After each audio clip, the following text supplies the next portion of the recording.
On July 4th, while everyone was watching fireworks, Beyoncé quietly dropped the biggest hint yet that Act 3 is almost here.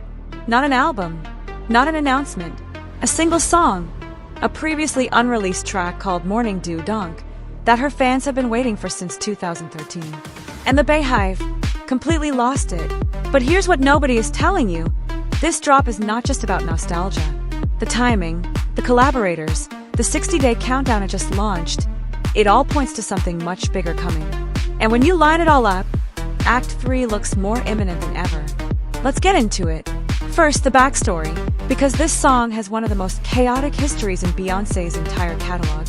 Morning Dew Donk was reportedly recorded way back in 2013 during the sessions for Beyoncé's iconic self-titled surprise album. It was written by Beyoncé alongside Pharrell Williams, The Dream, and Darius Dixon, a seriously heavyweight lineup. But the track never made it onto that album. It just disappeared. Then in 2014, a composition called Donk quietly appeared in the ASCAP registry, the copyright database for songwriters. The BeyHive noticed. They always notice. And then in 2021, a snippet leaked online and developed a whole second life on TikTok and Instagram, circulating among fans who had basically never heard an officially released version. So when Beyoncé dropped the fully re-recorded, re-vocaled official version on July 4th, her first new music in 2 years, it resolved over a decade of fan speculation in a single morning. The track is tied to the upcoming 20th anniversary reissue of her second album, Birthday, which drops September 4th, her birthday. Here's what matters. Birthday was originally released on September 4th, 2006, also her 25th birthday. The reissue drops on September 4th, 2026, her 45th birthday. Beyoncé is obsessed with the number 4 and with symmetry. This is not a coincidence. This is a deliberate full-circle moment. Now here's where it gets interesting. Every major outlet covered the July 4th drop as a nostalgia moment. Beyoncé rewards the BeyHive with a long-lost song. And that's true. But that framing misses what the BeyHive already clocked within hours of the release. The 60-day countdown doesn't just lead to the birthday reissue. It leads to September 4th, Beyoncé's 45th birthday. And Act 3 fan theories have been pointing at that exact date for months. Here's why. Tina Turner, the queen of rock and roll and one of Beyoncé's greatest inspirations, released her most celebrated album, Private Dancer, at age 44. Beyoncé turned 44 in September 2025. Private Dancer dropped on May 29, 1984. Renaissance dropped July 29, 2022. Cowboy Carter dropped March 29, 2024. Both on the 29th of the month. Both on a Friday. So when fans were asking, when does Act 3 drop? They already had a framework. September 4th fits the birthday pattern. It fits the Tina Turner parallel. And now, Beyoncé has just launched a 60-day countdown clock that runs out on exactly that date. Is the birthday reissue what's waiting at the end of that clock? Officially, yes. But the BeyHive is asking a different question. What if something else is coming too?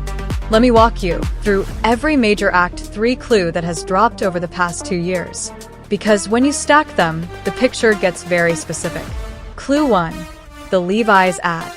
In August 2025, Beyoncé released the 4th chapter of her Levi's campaign called the Denim Cowboy. In the ad, she arrives on a horse, the symbol of Cowboy Carter. She leaves on a motorcycle.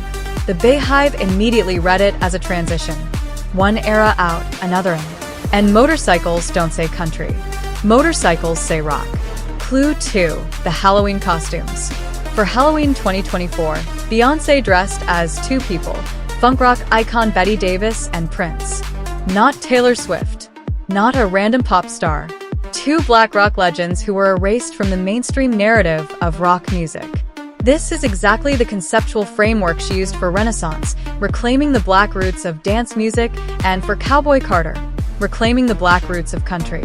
Act 3 completing the trilogy by reclaiming rock is not a wild guess. It's a pattern. Clue 3. The tour visuals. During the Cowboy Carter World Tour, which wrapped in July 2025 as the highest-grossing country music tour of all time, crossing $400 million, fans noticed specific details in the stage interludes. Several set pieces contained outlines shaped like electric guitars. The video interludes included footage of Beyoncé in Tina Turner and Elvis Presley costumes. Beyoncé consistently uses stage design to hint at what's next. Clue 4. The Rock Collaborators. In 2024, Jack, White of the White Stripes, posted on Instagram thanking Beyoncé for a bouquet she sent with a note that read, "Jack, I just wanted you to know how much you inspired me on this record." The timing made people assume she meant Cowboy Carter. But what if she didn't? The last time Beyoncé and Jack White worked together was on Don't Hurt Yourself from Lemonade, arguably the most rock-sounding song in her catalog. Also in 2024, Rage Against the Machine guitarist Tom Morello posted a photo of his mother holding a signed Renaissance vinyl Beyoncé had sent her. And in July 2025, Serj Tankian, the lead vocalist of System of a Down, was photographed attending the Cowboy Carter World Tour. These aren't random bookings. Clue 5. The Stevie Nicks video. In April 2026, right before the Met Gala where Beyoncé co-chaired, her official website quietly posted an archival video of Stevie Nicks performing with Destiny's Child in 2021. The BeyHive treated it like a signal flare. Stevie Nicks is one of the defining voices of rock music. Beyoncé doesn't post things accidentally. Here's the layer that most coverage is completely skipping, and it's the most important one for understanding why Beyoncé would choose rock for Act 3. Rock and roll was not created by white artists. It grew directly from blues and rhythm and blues music made by black artists in the 1940s and early 1950s. Sister Rosetta Tharpe, often called the godmother of rock and roll, was playing electric guitar with distortion before most people had heard of the genre. Chuck Berry, Little Richard, and Fats Domino built the foundation. What happened next is what Beyoncé has been documenting for 3 albums now. The credit shifted, the mainstream whitened the genre, and the originators got written out of their own story. Renaissance reclaimed disco and house. Both genres created by black and queer communities largely erased from their own history. Cowboy Carter reclaimed country music, a genre with deep black roots that had been coded as exclusively white in the mainstream. If the Trilogy is a project about returning credit to black artists across American music, rock is the only genre left that completes the argument. And that's not fan theory. That's the conceptual architecture Beyoncé has been building out loud for 4 years. So where does Morning Dew Donk fit into all of this? On the surface, it's a birthday anniversary gift, a smooth, Pharrell-produced track from 2013 that never found its home until now. It's nostalgic, it's warm, and it gives longtime fans exactly what they've been asking for. But look at the move itself. Beyoncé just dropped her first new music in 2 years, and she chose not to use it to announce Act 3. She used it to honor birthday, reward the BeyHive, and start a countdown clock. This is exactly how she operates. Layered, controlled, purposeful. She isn't rushing to Act 3. She's building atmosphere around it. And the BeyHive has learned to read that language. The 60-day clock ending on September 4th could mean the birthday reissue is the whole story. Or it could mean the birthday reissue is the door, and Act 3 is what's on the other side of it.